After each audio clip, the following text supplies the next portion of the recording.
तो सामाजिक समझौता तो हुआ, लेकिन सवाल फिर वहीं आ गया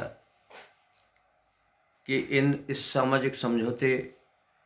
का पालन कराएगा कौन? हमारे पास या किसी के पास कोई ऐसी शक्ति होनी चाहिए या समाज द्वारा उसको शक्ति दी जानी चाहिए जो हमारे आपसी लोगों के बीच में जो समझौता हुआ है, जो सिद्धांत तय हुए हैं, जो नियम कायदे तय हुए हैं, उनको वो पालन करा सके। और यदि कोई उन नियमों का पालन नहीं करता है, उस सिद्धांत सामाजिक समझौते के सिद्धांत को भंग करता है, तो उसको उचित दंड दिया जा सके। तो इसके लिए फिर वही बात आ गई कि हे प्रभु हमें राजा दो। इसी सिद्धांत के तहत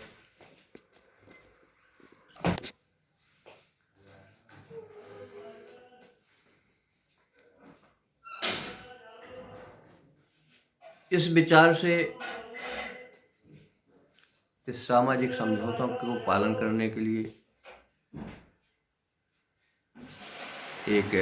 राजत्व के सिद्धांत को स्वीकार किया गया कि एक राजा होना चाहिए जिसमें सभी शक्तियां निहित हों, और वो राजा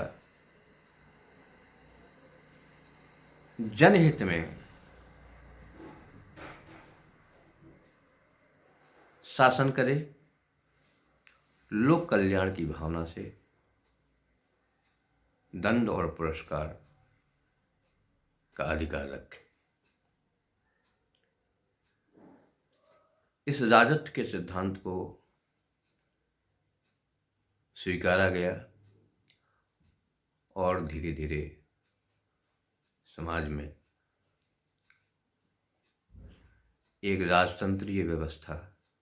कायम हुई। इस राजतंत्रीय व्यवस्था का मूल उद्देश्य जो था वो आपको बता दिया कि सभी लोग चाहते थे कि हम एक सुरक्षित, सुखमय, सामंजस्यपूर्ण जीवन जिएं और ऐसे व्यवस्था के अंतर्गत रहें जिसमें सभी की मूलभूत व न्यायपूर्ण आवश्यकताएं, आकांक्षाएं पूरी हो सकें और मिलजुल करके एक बेहतर जीवन जी सकें। इस व्यवस्था को संचालित करने के लिए राजतंत्रीय व्यवस्था विकसित हुई। उसके आदर्श और मूल भावना यही थी कि जो राजा होगा वो ईश्वर का रूप होगा, ईश्वर की तरह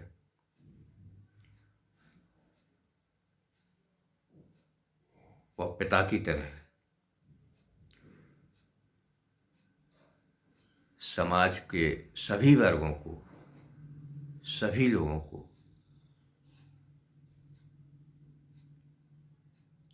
स्त्री एवं पुरुष, बालक, युवा, वृद्ध, गरीब, अमीर, सभी सर्व समाज के लिए पालक के रूप में एक कल्याणकारी पिता की तरह काम करेगा। और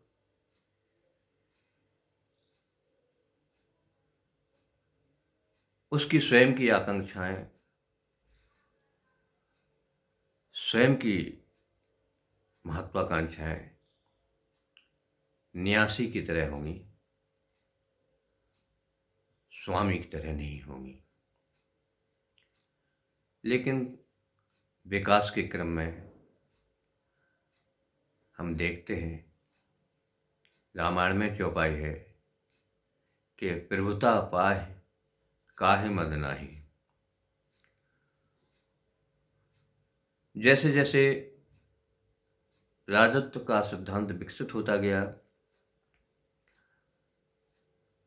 राजतंत्रीय व्यवस्था में शक्तियां केंद्रित होती चली गईं, एक तंत्र विकसित होता चला गया। उस तंत्र का उपयोग करके बहुत से राजा शासक की भूमिका में आ गए, पिता की भूमिका बदल गई, लोक कल्याण की भावना कमजोर पड़ गई, निजी महत्वाकांक्षाएं बलवती होती चली गईं, अहंकार, प्रभुता, निजी विलास और सत्ता का मद, तमाम तत्वों ने राजतंत्रीय व्यवस्था को धीरे धीरे इतना विकृत कर दिया कि जनता, समाज के सभी वर्ग इस व्यवस्था से मुक्ति के बारे में चिंतन करने लगे, उपाय ढूंढने लगे, बदलाव की आकांक्षा करने लगे। और जब किसी तरह का विचार समाज में उदय होता है तो वो विचार धीरे धीरे, अगर सकारात्मक होता है, समय की मांग होती है, तो उस विचार को ताकत मिलने लगती है और धीरे धीरे वो एक सामाजिक विचारधारा बन जाती है और एक क्रांति का रूप ले लेती है और व्यवस्था बदल जाती है। हम देखते हैं कि प्राचीन काल से लेकर के आधुनिक काल तक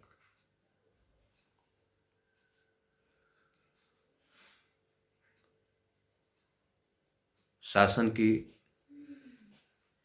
राजनीति की अलग अलग जगह, अलग अलग तरीके से, विभिन्न रूपों में देखने सुनने को हमको मिलता है, लेकिन अधिकांशतः आधुनिक युग तक मानवीय समाज ये महसूस करने लगा था कि राजतंत्रीय व्यवस्था अब विकृत हो चुकी है और इसको बदलना चाहिए। तो फिर वही चिंतन की प्रक्रिया निरंतर समाज में सदैव चलती रहती है, चलती आई है, चलती रहेगी। चिंतन प्रक्रिया में राजतंत्र के विकल्प खोजे जाने लगे कि फिर इसकी जगह कौन सी व्यवस्था लाई जाए जो ज़्यादा बेहतर, न्यायपरक, मूलभूत सिद्धांतों का पोषण करने वाली और लोक कल्याणकारी हो। विभिन्न देशों में विभिन्न विचारकों ने इस विषय पर चिंतन किया, अपने अपने विचार रखे और कई विचारधाराओं का उदय हुआ, जिसमें सबसे प्रबल विचारधारा जो उभर के आई, उस विचारधारा का नाम हम देते हैं लोकतंत्र। लोकतंत्र का मतलब सीधा ये होता है कि जो लोगों ने अपनी भलाई के लिए अपने अधिकार एक सिस्टम को दिए थे कि तुम शासन करो, हम आपके साथ सामंजस्य बनाते हुए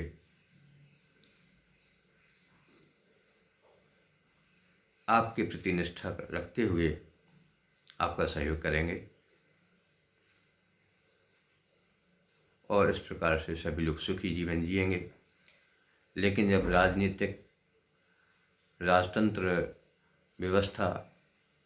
विकृत हो गई तो लोगों ने फिर वो सत्ता जो राजा को सौंपी थी उस सत्ता को पुनः वापस लेकर स्वयं